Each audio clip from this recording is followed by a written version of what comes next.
네. 구절은 집에 가서 읽으시기 바랍니다.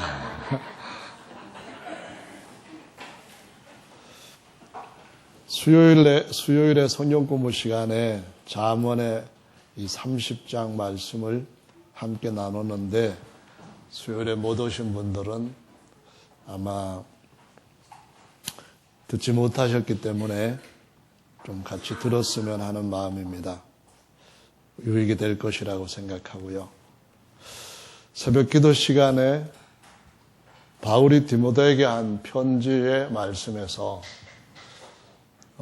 전서에 보면은 6장에 경건에 관한 말씀이 있습니다.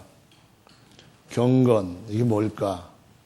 어떤 삶이 경건한 삶일까? 경건의 연습을 계속하는 것이 금세와 내세에도 약속이 있고 유익이 많다라고 하셨는데요. 과연 경건이란 무엇일까 생각해 봤는데요. 디모데전서 6장에도 보면은 경건에 관한 말씀이 있습니다.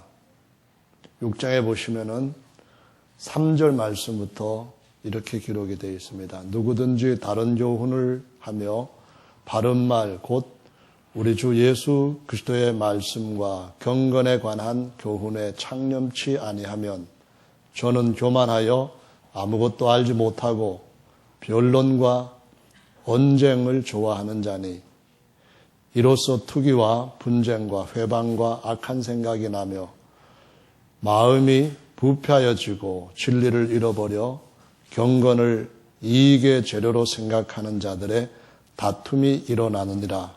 그러나 지족하는 마음이 있으면 경건이 큰 이익이 되느니라. 우리가 세상에 아무것도 가지고 온 것이 없음에 또한 아무것도 가지고 가지 못하리니 우리가 먹을 것과 입을 것이 있은즉 족한 줄로 알 것이니라. 후하려 하는 자들은 시험과 올무와 여러 가지 어리석고 해로운 정욕에 떨어지나니 곧 사람으로 심륜과 멸망에 빠지게 하는 것이라. 돈을 사랑함이 일만하게 뿌리가 되나니 이것을 사모하는 자들이 미혹을 받아 믿음에서 떠나 많은 근심으로써 자기를 찔렀도다. 여기에 경건에 관한 말씀이 있습니다. 경건이라고 하는 것은 3절의 말씀에서 다른 교훈을 하지 않는 것, 바른 교훈을 말하는 것, 이것도 같이 들어있는데요. 이 말씀하고 오늘 함께 봉독한 잠언의 본문 말씀이 아주 닮았지 않습니까? 잠언의 말씀에 보시면은 바울이 30장 6절에서 이렇게 말합니다. 바울이 아니라 아굴이 이렇게 말합니다. 너는 그 말씀에 더하지 말라. 그가 너를 책망하시겠고 너는 거짓말하는 자가 될까 두려우니라. 이것은 무엇입니까? 바울이 말할 때 다른 교훈을 쫓지 말라. 경건의 삶 가운데 꼭 필요한 것이죠. 하나님 말씀을 순수하게 가르쳐야 되는데 사람의 생각을 더하면은 안 된다. 그런 얘기잖아요. 그럼 하나님의 말씀을 순수하게 가르치려면 어떻게 해야 될까요? 경건의 일에 창념을 해야 된다라고 바울은 가르치는데 그것이 아굴이 하나님 앞에 평생에 구하였던 두 가지 것과 딱 일치하는 거죠. 뭡니까? 아굴은 뭐라고 했습니까? 허탄한 말과 거짓말을 내게서 멀리 떠나게 해 주십시오. 하나님 말씀 전하게 해 주십시오. 그런 것이죠. 두 번째는 뭡니까? 저를 가난하게도 마옵시고 부하게도 마옵시고 필요한 양식과 입을 것만 주시옵소서. 그러면은 족하겠나이다. 그런 얘기잖아요. 바울이 디모데에게 지족하는 마음이 있으면 경건이 모든 일에 유익하다라고 말씀했는데 지족이라는 것이 뭘까요? 족한 줄을 아는 겁니다. 바울한테 하나님께서 이런저런 많은 것들을 주셨는데 자신에게 또 어떤 것이 필요하다고 느꼈을 때 바울은 간절히 그것을 받기 위해서 3번씩이나 기도했답니다. 그런데 하나님이 뭐라고 하셨습니까? 내 은혜가 내게 족하도다. 족한 줄을 알라 그 말입니다. 지족을 알라. 경건은 이거다 그 말이에요. 너 계시를 많이 받았지만은 족한 줄을 알 때에 그 계시로 말미암은 하나님의 능력이 너한테 계속 머물러 있고 너는 실족하지 않게 될 거다. 그 말씀하시면서 그 이전까지는 자기가 족한 줄을 모르고 살았습니다. 아, 이건 부족한 것 아니냐. 꼭 필요한데 왜 안 되지? 안 주시지? 이런 생각을 했답니다. 그런데 그 이후에는 아, 내가 자랑할 것이 내 약한 것을 자랑하는 것이구나.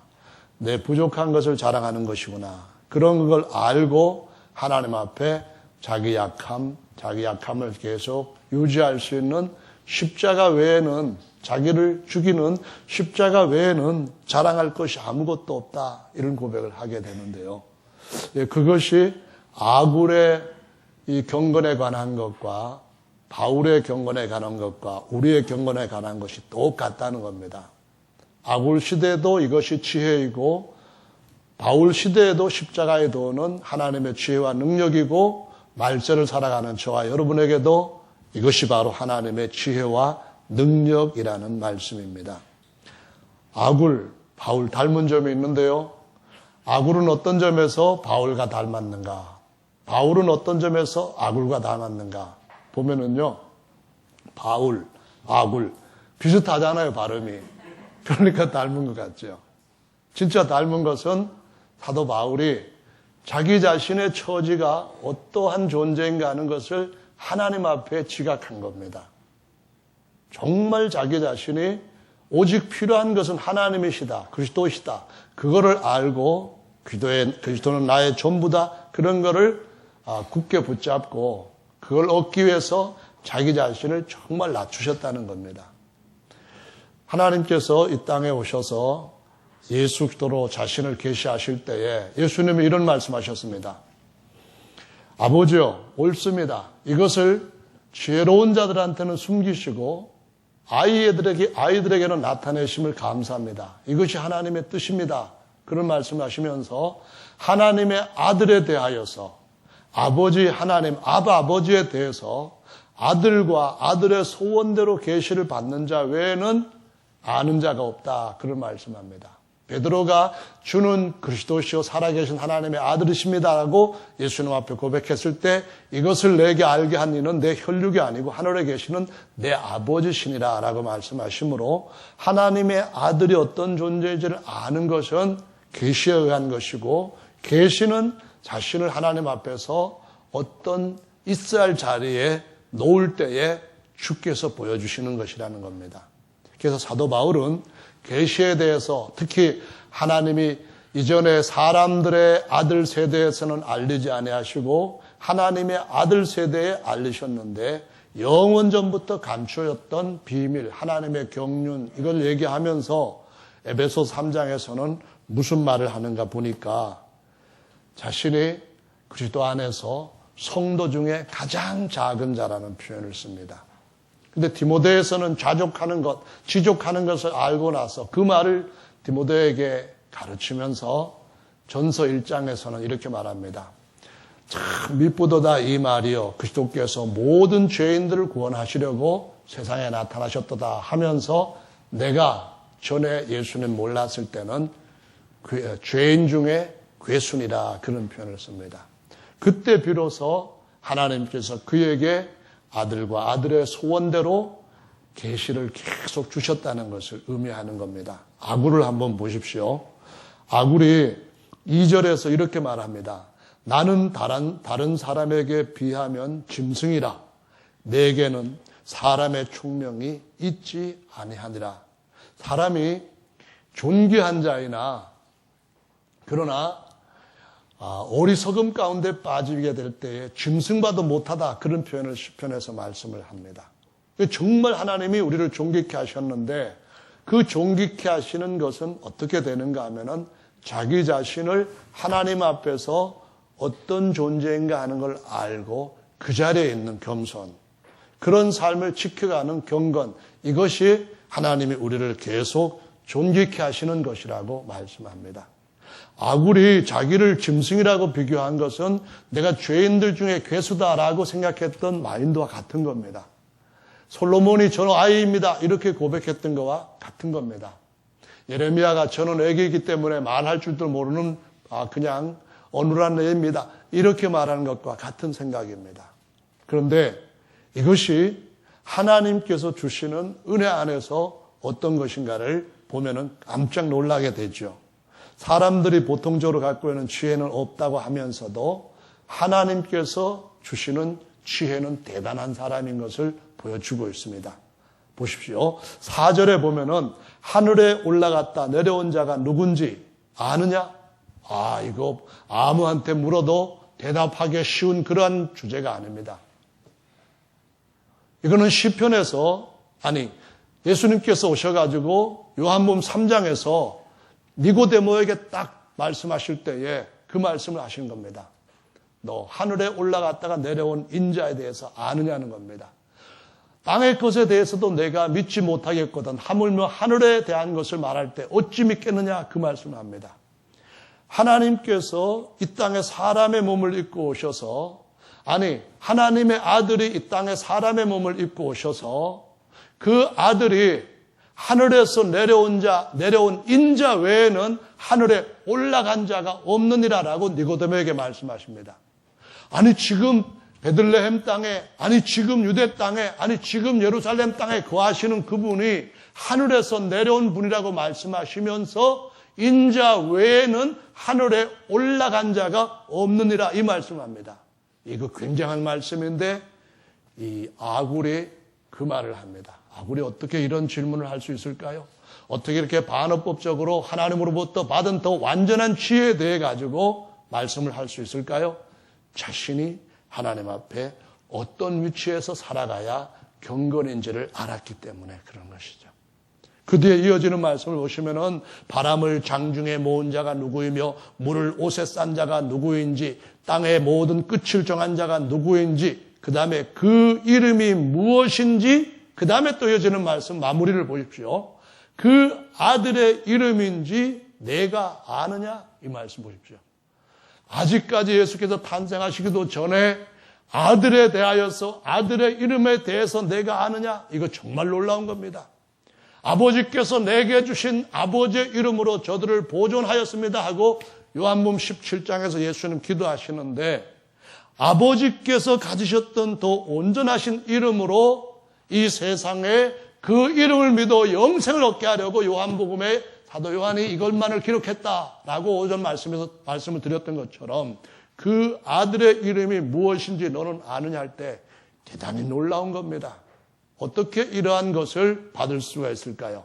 하나님 앞에 자신을 겸손하게 하고 나는 하나님 보실 때 다른 사람에 비해서 짐승이에요. 그냥 무지하게 짝이 없고 어리석고 우매한 사람이에요.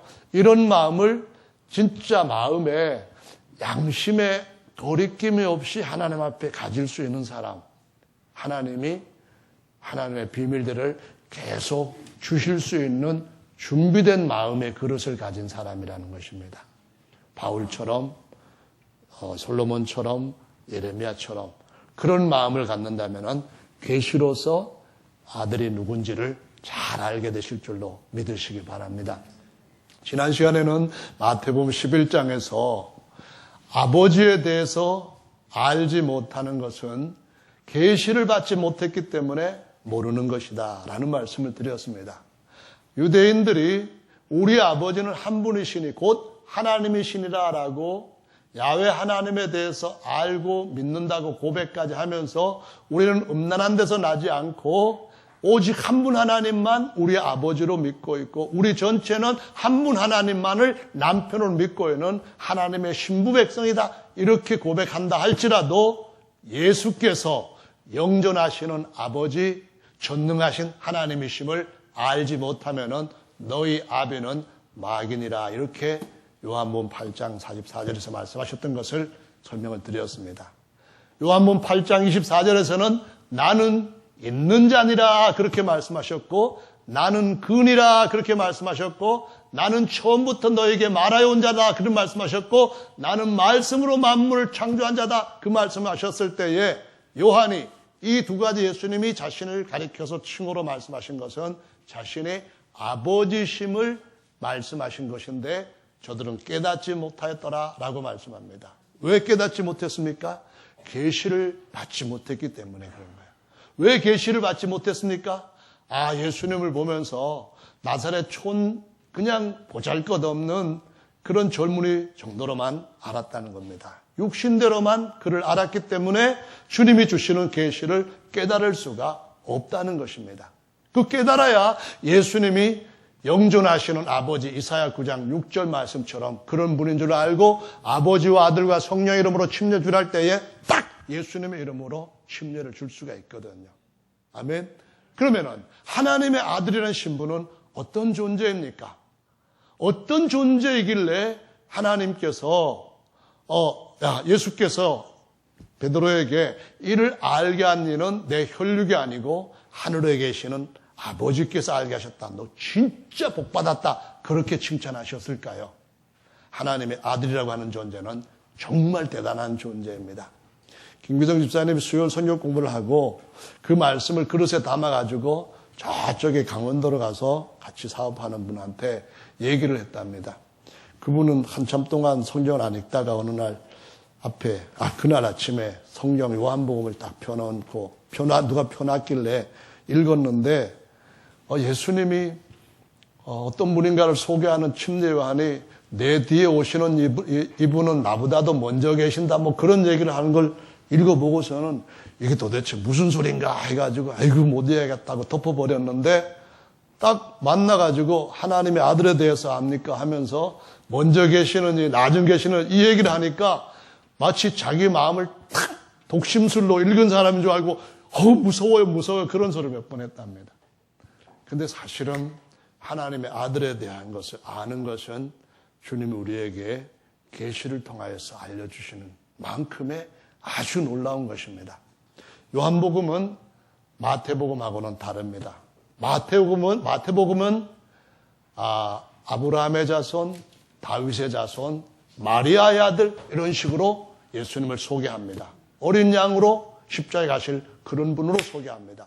하지만 요한복음은 처음서부터 하나님의 아들은 태초에 시간이 시작되기도 이전에 태초에 말씀이 계시니라 이렇게 말씀하시면서 이 말씀이 하나님과 함께 계셨다라고 하면서 이 말씀이 곧 하나님이시다 이렇게 표현합니다.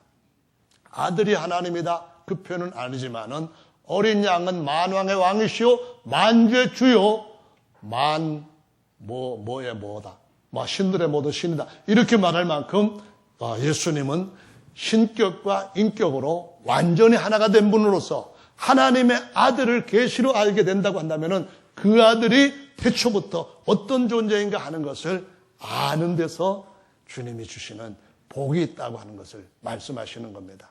요한복음 1장 말씀을 한번 보시겠습니다. 요한복음 1장인데요. 1장 15절 말씀을 같이 읽어보겠습니다. 요한이 그에 대하여 증거하여 외쳐 가로되 뒷부분은 여러분이 읽어주시기 바랍니다. 시작.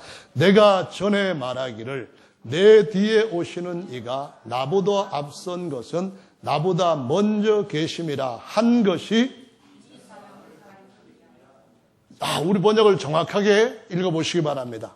나보다 뒤에 오시는 이가 내 뒤에 오시는 이가 나보다 앞선 것은 나보다 먼저 어떻게 해요? 계시기 때문이다 한 말이 누구를 가리켜 한 것이라고요? 하나님을 가리켜 말한 것이 아닙니다. 아들 하나님은 물론 아니고요. 누구를 가리켜 한 것입니까?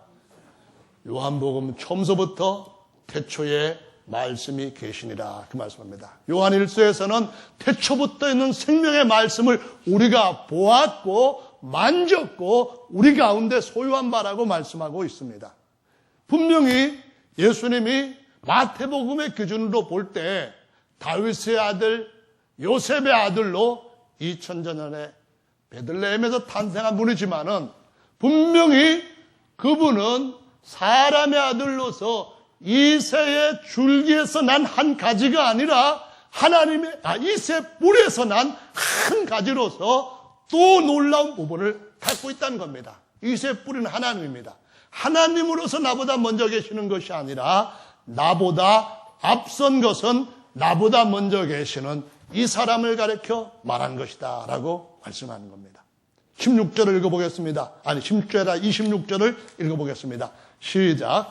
요한이 계속 나는 물로 침례를 주거니와 너희 가운데 너희가 알지 못하는 한 사람이 섰으니 곧 내 뒤에 오시는 그이라. 나는 그의 신들매 풀기도 감당치 못하겠노라 하더라. 이 일은 요한의 침례 주던 곳 요단강 건너편 베다니에서 된 일이니라. 이튿날 요한이 예수께서 자기에게 나오심을 보고 가로되 보라, 세상 죄를 지고 가는 하나님의 어린 양이로다. 내가 전에 말하기를 내 뒤에 오는 사람이 있는데 나보다 앞선 것은 그가 나보다 먼저 계심이라 한 것이 이 사람을 가리킴이라. 할렐루야. 무슨 얘기입니까? 하나님께서 하나님의 아들에 대해서 침례요한한테 소개하게 하실 때에 내 뒤에 오시는 이 그분이 나보다 앞선 부분이라면 없다는 겁니다. 육신적으로는 나보다 앞선 게 없다는 거예요. 무슨 얘기냐면은 한 6개월 뒤에 예수님이 마태복음에 기록되어 있는 족보대로 오신 겁니다. 그런데 요한이 그분의 신들매도 그분의 신끈도 풀어주지 못할 만큼 그분은 정말 존귀한 분이다. 그렇게 얘기할 때에 그 이유는 뭡니까? 이 사람이 나보다 앞선 사람으로 마지막 아담이 아니라 둘째 사람으로서 하늘에서 나신 예수 그리스도를 얘기하고 있는 것으로서 그분이 우리에게 오신 이유는 죄 사함을 주어서 에덴 동산 같은 데서 살게 하시려고 하는 그 목적이 아니라 우리를 더 높은 하나님의 아들 신분으로 끌어올려서 하나님의 영광의 공동 후사가 되게 하시려고 오셨다는 것을 요한이 증거를 하고 있는 것입니다. 우리를 본래 지으신 목적은 아담을 잘 지으셨을 때도 모형에 불과했다는 겁니다. 뭐의 모형이냐면은 우리가 우리의 모습을 따라 우리의 형상대로 사람을 만들자 하고서는 누구의 모습을 보시고 아담을 만드셨을 때에 오실 자의 모형으로 만드셨다는 그 말씀을 하시는 것입니다. 그래서 그 내 뒤에 오시는 이 사람이 내가 신들매도 풀지 못할 만큼 존귀한 것은 나보다 먼저 계시는 그 자체만으로도 그러하다라고 설명을 하는 것입니다. 요한복음 다시 한번 보겠습니다. 이번에는 아굴이 했던 말을 예수님이 또 한번 하신 것을 보시겠습니다. 요한복음 3장 말씀입니다. 3장 이번에는 13절 말씀을 읽어보겠습니다. 3장 13절입니다.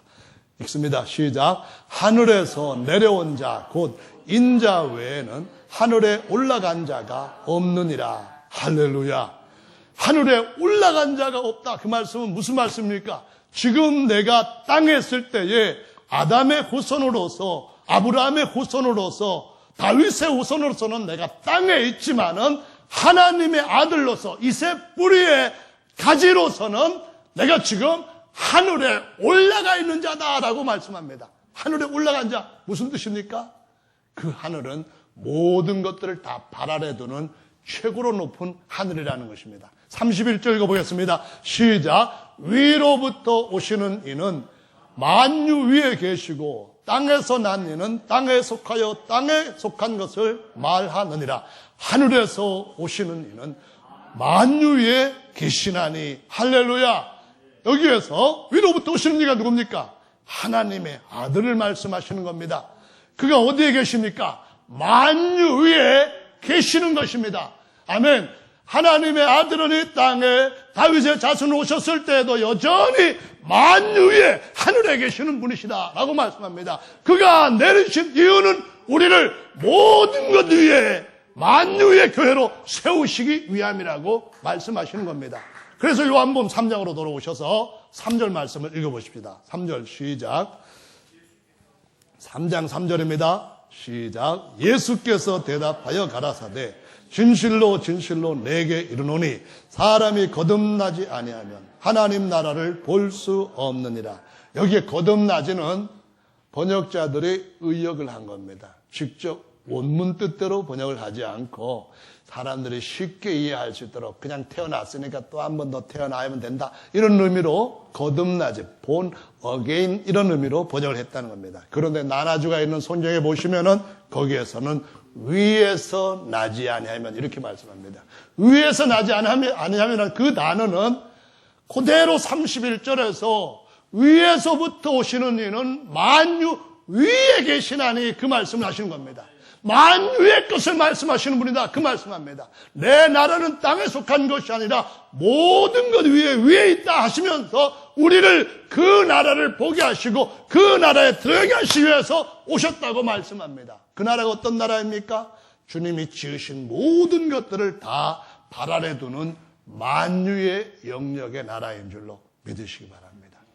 이건 사실 현대 이 육신을 입고 살아가는 저와 여러분들 이제 50이 다 돼가서 머리도 막 뻗어지고 여기저기 아프고 절리고 아침에 일어나면 힘들고 잠 못 잘 때 피곤하고 어제 말이에요.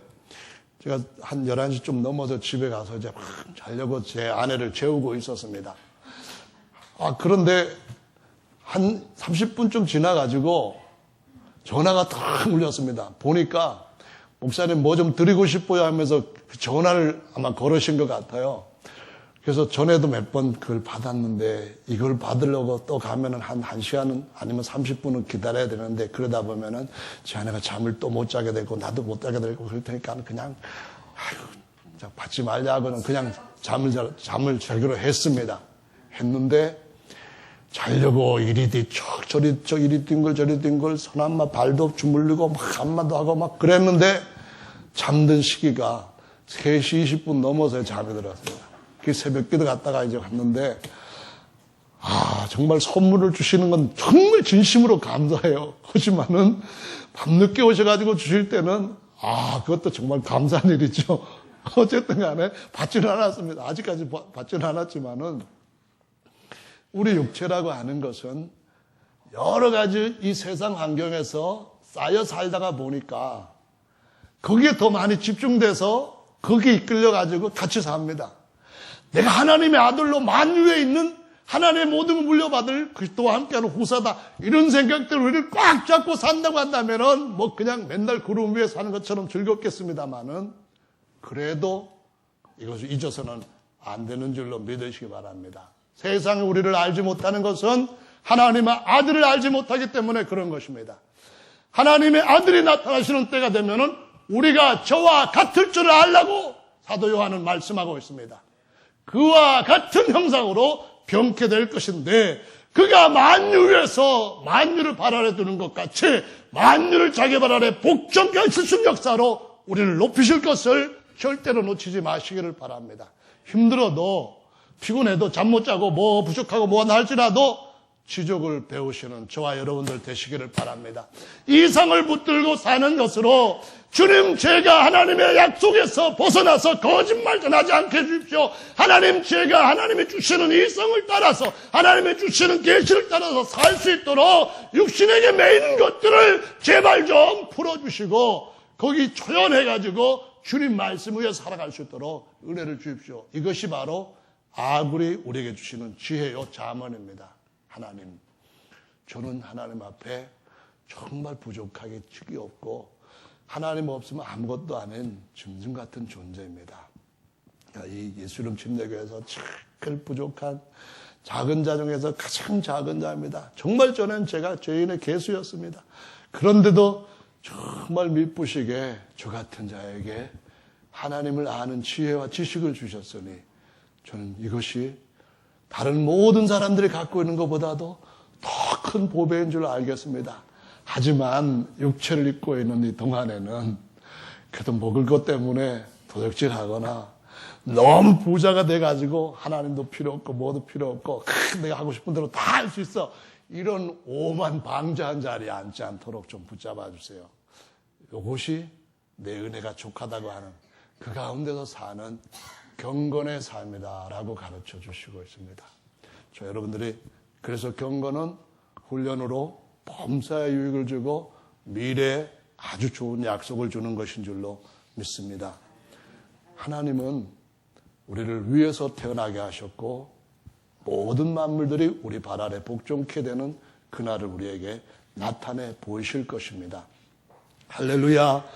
요한복음 말씀에서 보시면은 8장에서 24절부터 27절까지는 예수께서 자신을 하나님으로서 아버지로서 말씀을 하십니다. 그러나 앞에 있는 9절 23절에서는 위에서 난 자라는 표현으로 땅에서 베들레헴에서 여자에게서 난 그런 신분이 아닌 우리가 마태복음의 그 기준에서부터 벗어나서 요한복음의 높은 이상, 하늘에 하나님께서 나타내실 독수리의 아들들처럼 우리의 이상을 높이시는 시각으로 이끌고 있다는 사실을 기억하시기 바랍니다. 23절 함께 읽어보겠습니다. 예수께서 가라사대 너희는 아래서 났고 나는 위에서 났으며 너희는 이 세상에 속하였고 나는 이 세상에 속하지 아니하였느니라. 우리는 어떻습니까? 우리의 시민권은 어디 있습니까? 우리의 시민권은 하늘에 있는지라 거기에 따라서 살아가는 것이 마땅한 줄로 믿습니다. 땅에 있는 시민권 가지고 살면은 이것도 부족하고 저것도 부족하고 막 부족해가지고 하나님 왜 안 주십니까? 하나님 이건 너무 힘들어요. 하나님 이거는 안 되겠어요. 어떡하라고요? 뭐 이렇게 여러 가지 것들이 나올 수 있지만은 지족하는 마음은 하나님께서 주시는 더 큰 것들을 붙들고 그 모든 것들을 이기고 더 좋은 것들을 많이 받을 수 있는 열쇠가 되는 줄로 믿으시기 바랍니다. 사실 돈 많이 벌면은 그게 돈 사랑함이 일만하게 뿌리라는 말씀을 합니다. 만 가지 악한 것들이 돈 사랑하는 데서부터 계속 나온다는 거예요.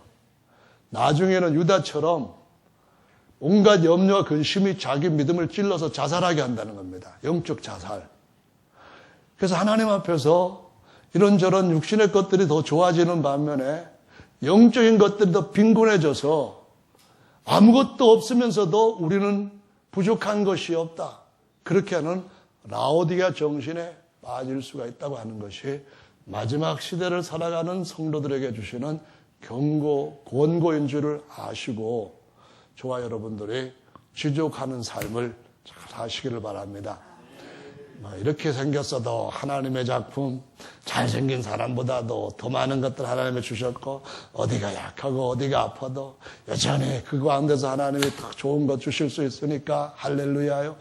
이런 마음을 가지고 잘 저와 여러분들이 주님 안에서 승리하시면서 우리가 어디에서 났는가, 우리는 지금 누구인가, 여기에 대해서 늘 자문해보고 확답으로 살아가시기를 바랍니다.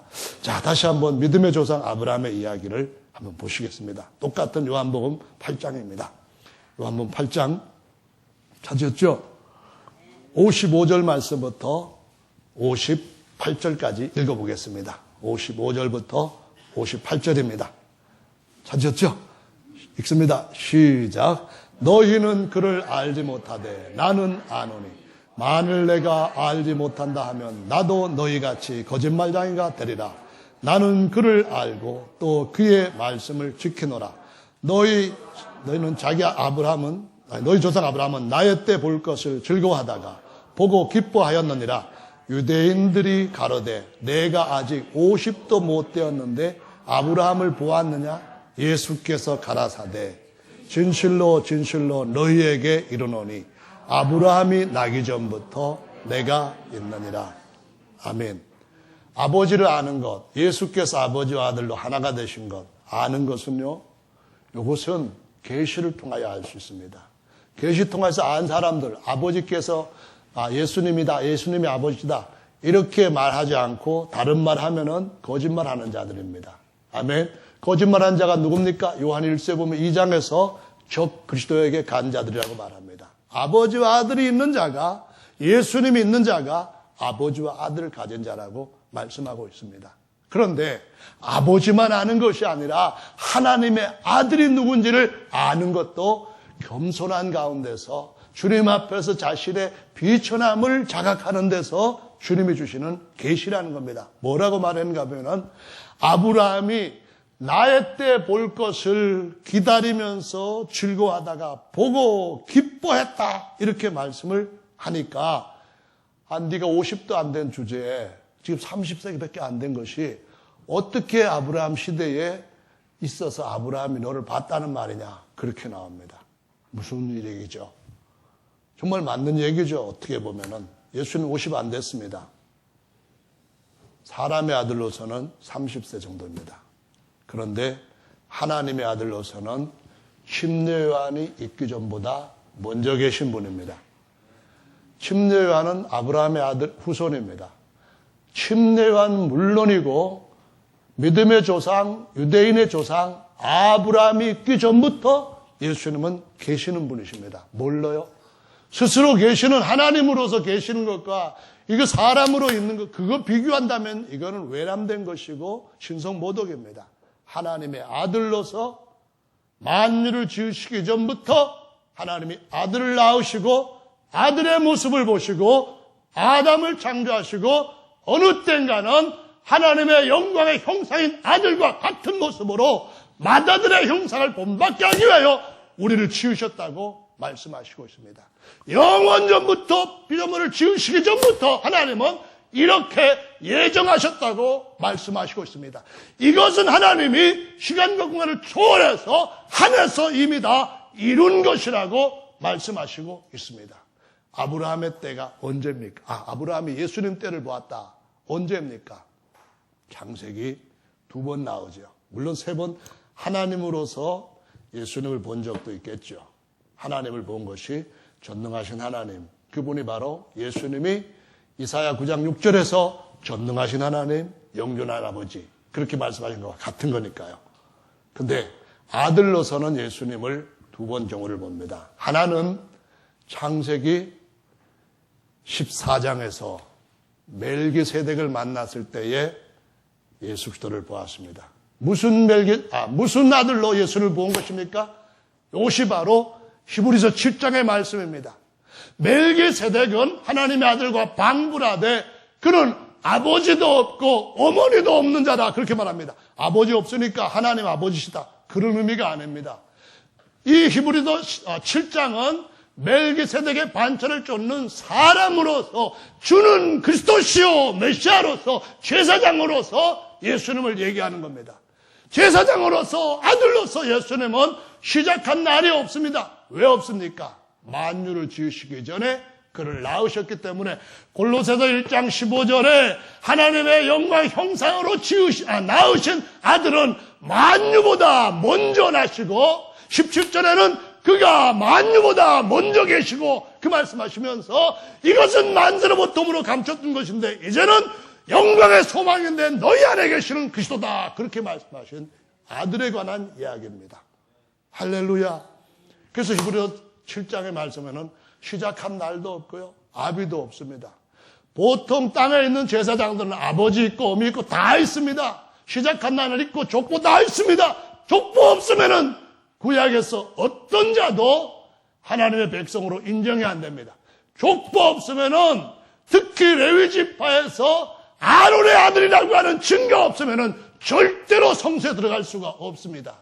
땅에 있는 제사장들은 다 족보가 있지만은 하늘에 계시는 하나님의 아들로 영원한 제사장이 되신 예수님은 족보도 없는 분입니다. 어떻게 해요? 많은 것들, 아니 모든 것들을 아들을 위하여서 낳으셨고 아들로 말미암아 지으셔서 아들한테 다 유업으로 주시기 위하여서 하나님께서 아들을 낳으셨고 그 맏아들의 모습을 따라 우리들도 많은 아들들 되게 하시기 위한 계획을 세우셨다는 것입니다. 그래서 성경은 우리 보고 뭐라고 말합니까? 요한복음 10장으로 가서 살펴보시도록 하겠습니다. 요한복음 10장입니다. 10장 30절 읽어보겠습니다. 시작. 유대인들이 다시 돌로 치려고 하거늘 예수께서 대답하여 하시되 내가 아버지께로 말미암아 여러 가지 선한 일을 너에게 보였거늘 그 중에 어떤 일로 나를 돌로 치려고 하느냐? 유대인들이 대답하되 선한 일을 인하여 우리가 너를 돌로 치려는 것이 아니라 참남함을 인함이니 내가 사람이 되어 자칭 하나님이라 함이로라. 예수께서 가라사대 너희 율법에 기록한 바 내가 너희를 신이라 하였노라 하지 아니하였느냐.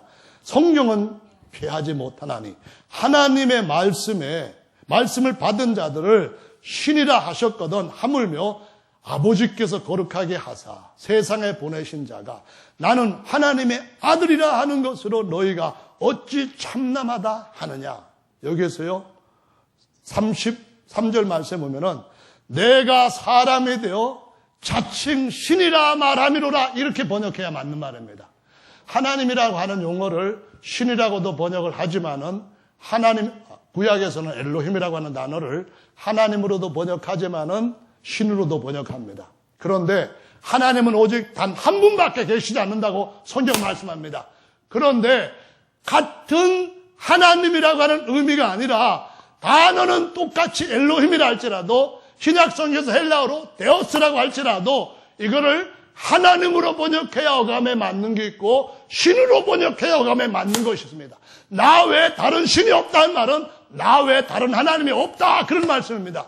그런데 너희는 다 신들이요 이렇게 말씀할 때 하나님의 아들들은 구약에서 하나님의 말씀을 받아가지고 하나님이 친히 너는 신들이다 너는 신이다 이렇게 표현한 신문가는 월등하게 뛰어난 신이라는 사실을 보여주고 있는 것입니다. 무슨 얘기인가 하면요 출애굽기 말씀을 7장에 가서 보시겠습니다. 하나님이 친히 모세에게 이런 말씀하셨습니다. 출애굽기 7장입니다. 야훼께서 모세에게 이르시되 볼지어다 내가 너로 바로에게 뭐라 했습니까? 신이 되게 하였은즉 여기 하나님으로 번역하면 안 됩니다.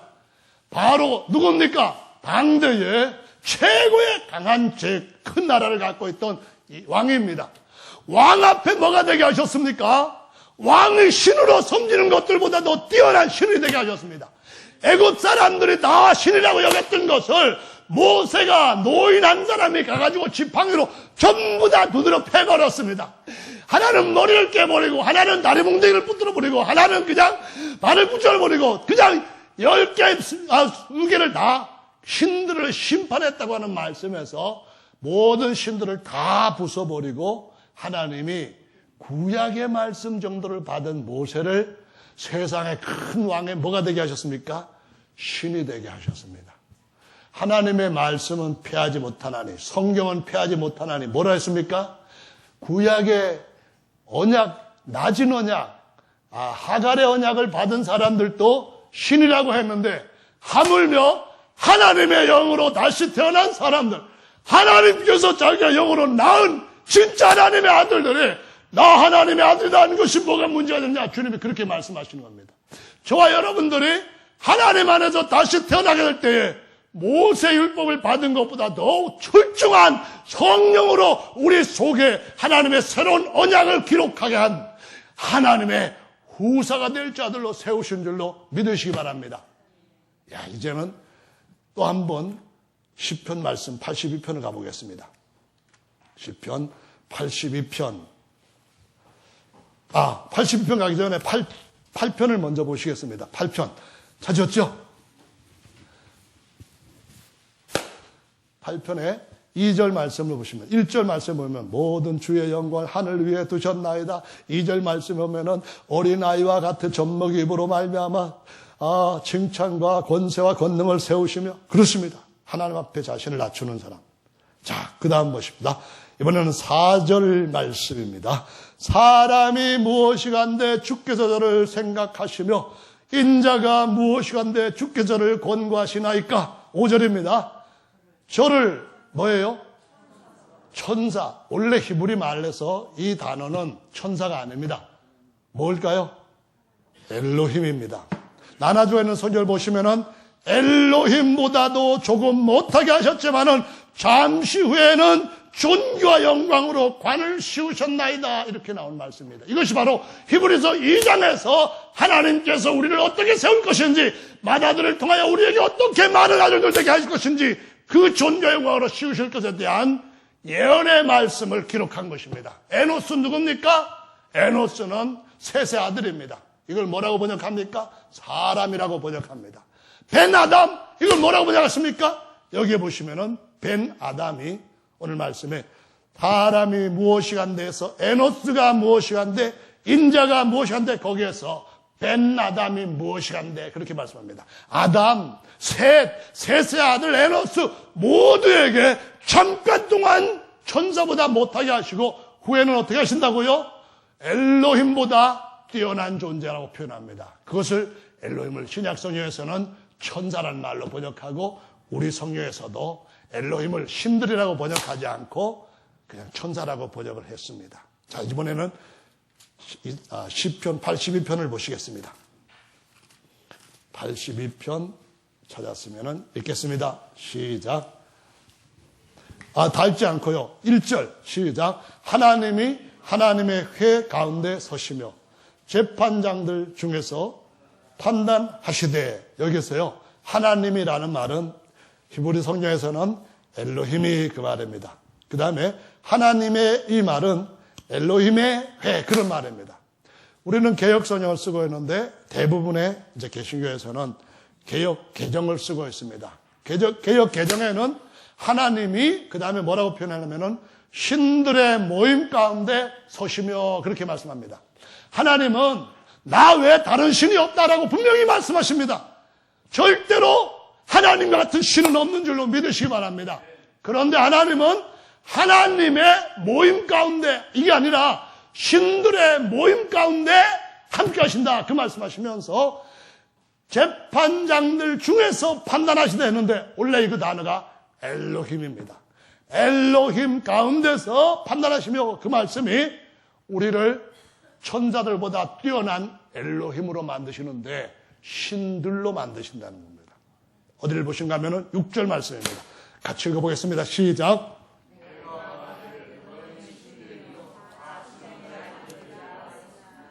네, 신이라고 표현할 때, 하나님을 표현할 때는 대문자로 지자를 쓰고 오디를 씁니다. 보통 다른 이방 신들을 얘기할 때는 소문자로 지를 쓰고 오디를 씁니다.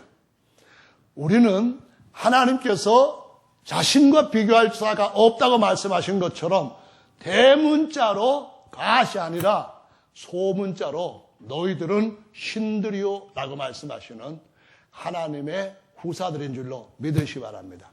하나님은 주님이라고 표현합니다. 그때 대문자로 L자를 쓰고 ORD를 붙입니다. 근데 우리를 보고 만주들이요 이렇게 표현할 때는 대문자로 L자를 쓰는 게 아니라 소문자로 LORD를 씁니다.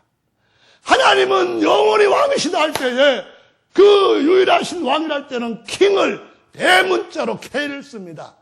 너희들이 만왕들이요 영원토록 왕노할 자다, 만유의 왕노할 자다. 그럴 때는 소문자로 킹을 씁니다.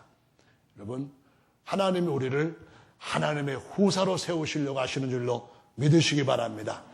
그래서 신들의 모임 가운데서 하나님이 우리를 뭐라고 표현합니까? 너희들은 다 신들이요. 이 번역, 신들로 번역한 것은 아주 의미가 있는 번역입니다. 원래 원문은 너희는 다 엘로힘들이요, 그 표현입니다. 그렇다고 하나님, 야훼 하나님, 똑같은 신들이라는 것은 이거는 하나님의 10계명, 1계명을 대적하는 것입니다. 다시 한번 시편 138편을 읽고 말씀을 마무리하겠습니다. 시편 138편. 자, 1절 말씀을 읽어보겠습니다. 시작. 내가 전심으로, 시편 138편 1절입니다. 시작. 내가 전심으로 주께 감사하며 신들 앞에서 주께 찬양하리다. 우상 숭배하는 신전 속에서 찬양한다, 그 말 아닙니다. 너희들은 누구라고요? 신들이요, 지존자의 아들들입니다. 아까 김성 집사가 여기 예배하는 분들 옆에 있는 분들이 존귀한 자라는 얘기를 했죠. 여러분, 옆에 있는 분이 존귀한 자인 줄 아십니까? 바로 한테 신이라고 하나님이 친히 증거해 주셨던 모세보다도 월등히 존귀한 자들인 줄로 아시기 바랍니다. 모세는 하나님의 집에서 사환으로 충성했지만 저와 여러분들은 하나님의 집에 집 맡을 아들들이요. 모세와 심레요한은 다 사람의 아들들이지만 저와 여러분들은 심레요한보다도 월등하게 높은 성도 중에 가장 작은 자라 할지라도 하나님께로부터 모든 것 위에서 났기 때문에 더 큰 자로 주님이 인정해 주신 하나님의 후계자들인 줄로 믿으시기 바랍니다. 그러니 오늘도 지족하는 마음을 가지시기 바랍니다. 내 은혜가 내게 족하도다. 지금 내게 주시는 은혜는 더 큰 은혜를 불러올 수 있으니까 나는 끝까지 주님만 바라고 겸손하게 이 길을 가겠다. 그 믿음이 여러분을 더욱더 영원히 존귀한 자리로 인도하실 것입니다. 할렐루야. 앞으로들 나오셔서 다 같이 잠깐 동안이라도 기도하는 시간 갖겠습니다.